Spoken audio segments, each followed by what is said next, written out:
également. Maintenant, si vous voulez, on va parler un peu de la réunification familiale, parce que c'est aussi un dossier qui m'importe beaucoup. Combien vous avez de personnes en attente dans cette catégorie-là au Québec présentement? Qui sont au fédéral? Pardon? Dans la réunification familiale. Bien, l'objectif, la cible, comme vous le savez, là, dans le plan pluriannuel, est 10 500. On en a encore 42 000 qui sont à Ottawa. C'est ça, exact. 10 400, là, entre 10 200 et 10 100 pour 2026. Oui. Il y en a combien qui ont un CSQ là-dedans?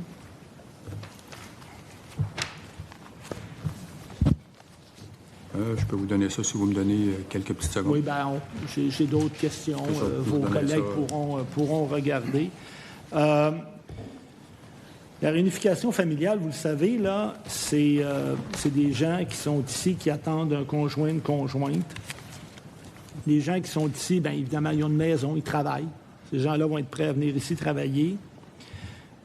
La première ministre annonçait qu'un des objectifs qu'elle voulait atteindre, c'était de traiter l'immigration de façon plus humaine. S'il y a un secteur de l'immigration où on peut parler véritablement de questions humanitaires, c'est bien la réunification familiale. Quel est votre plan pour permettre à ces gens-là d'être réunis? La question est bonne, Monsieur le député.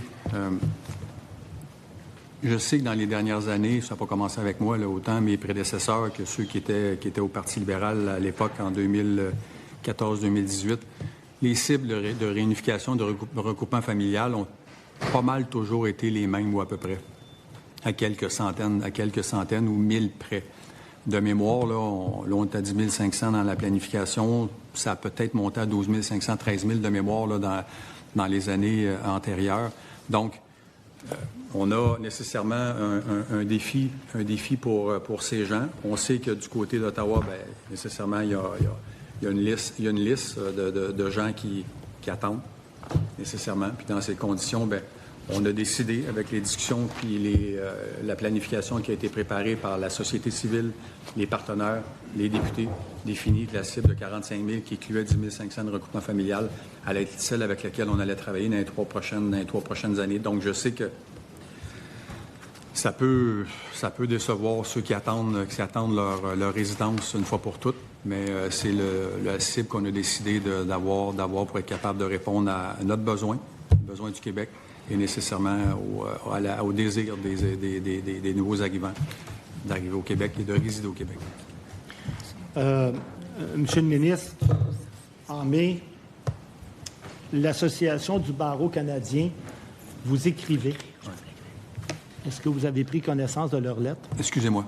Oui, je disais que le 13 mai 2026, donc il y a quelques jours, l'Association du barreau canadien, Division Québec, vous écrivait relativement à la question de l'humanité et du regroupement familial. Est-ce que vous avez pris connaissance de leur lettre? Oui, je suis conscient qu'il y a une très grande sensibilité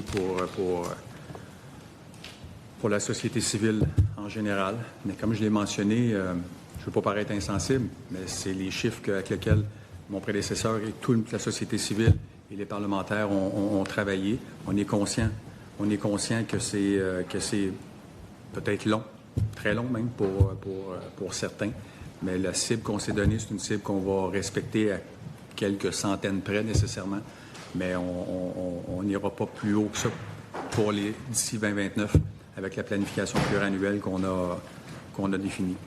Donc juste pour votre question, je peux vous répondre. Oui, bien sûr. Avec les 42 000 que je vous disais tantôt dans l'inventaire, il y en a 24 300 avec un CSQ. 23 000? 24 300. Est-ce que vous allez réouvrir le traitement des dossiers pour le regroupement familial en juin de cette année? C'est une bonne question. C'est ce à quoi on travaille présentement.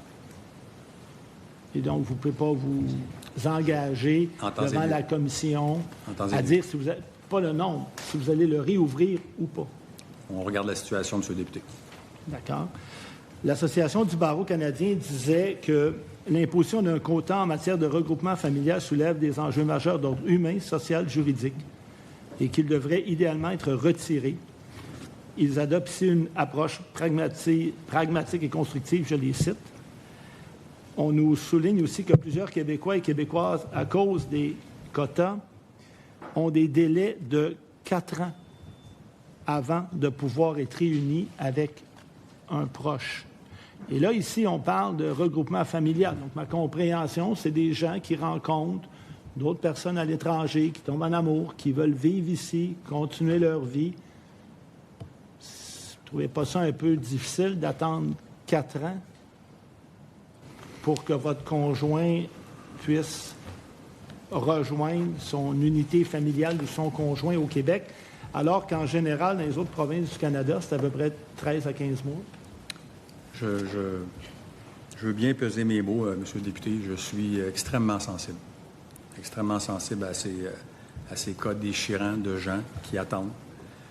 Malheureusement, on a décidé comme société de faire des choix en termes d'accueil, en termes de personnes, de nombre de gens donc qu'on peut accueillir, qu'on souhaite accueillir et de régulariser à une date X.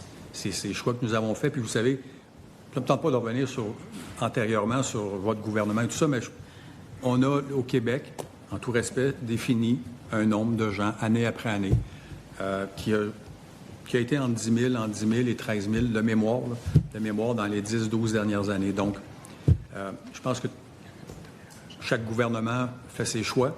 La société civile, les discussions, l'ambition qu'on a pour le Québec, ces gens sont immensément importants, mais on est conscient, je suis extrêmement sensible face au fait que pour certains, c'est extrêmement long. J'en suis extrêmement conscient, mais on a à travailler nécessairement avec l'engagement qu'on a pris comme gouvernement, l'engagement que j'ai comme ministre de respecter le travail qui a été fait par mon prédécesseur et l'engagement de la première ministre, voilà, de respecter ces cibles de la planification pluriannuelle 2026-2029. Sauf que je vous invite à mettre dans l'équation le fait aussi que la première ministre actuelle souhaite traiter l'immigration avec humanité et avoir des familles qui sont divisées pendant 4 ans.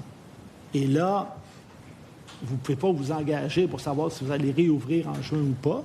Si vous réouvrez puis que vous arrêtez la cible à 10 400, votre arrérage va continuer d'augmenter.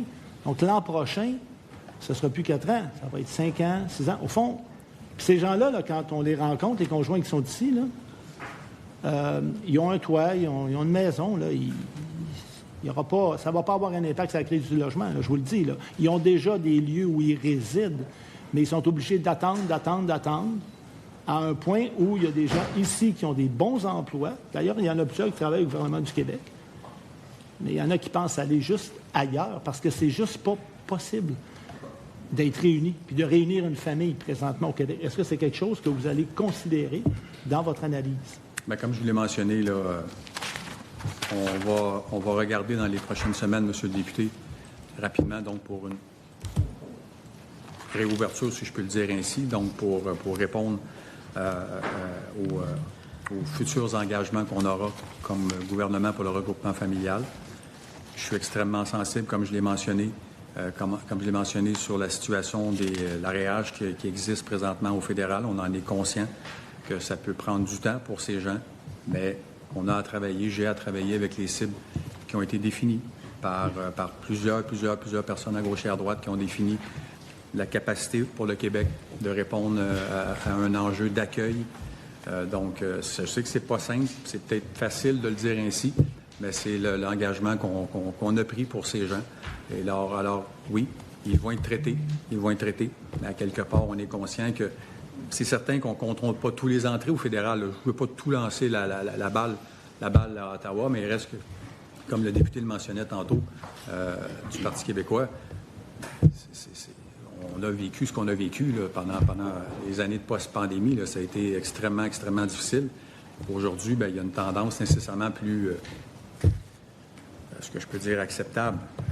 Là, donc, c'est ça avec quoi on travaille là-dessus. Puis, nécessairement, pour les délais, j'en suis conscient. Quand on parle l'année passée, je pense que vous aviez posé la question à mon collègue, c'était 37 mois ou à peu près. Là. Bon, il y a une légère amélioration. Là. On est à 31, 32 mois présentement. C'est pas énorme.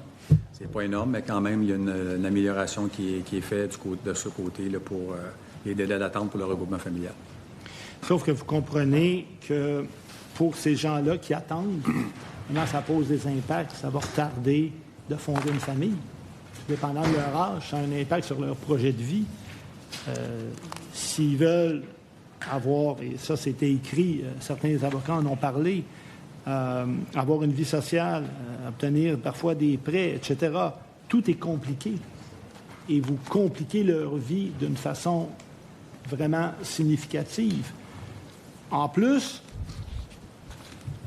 on sait que présentement, et vous avez sûrement des chiffres là-dessus également, présentement, la population du Québec est négative.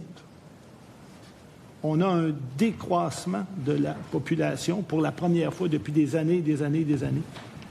Ça diminue aussi notre poids à l'intérieur du Canada.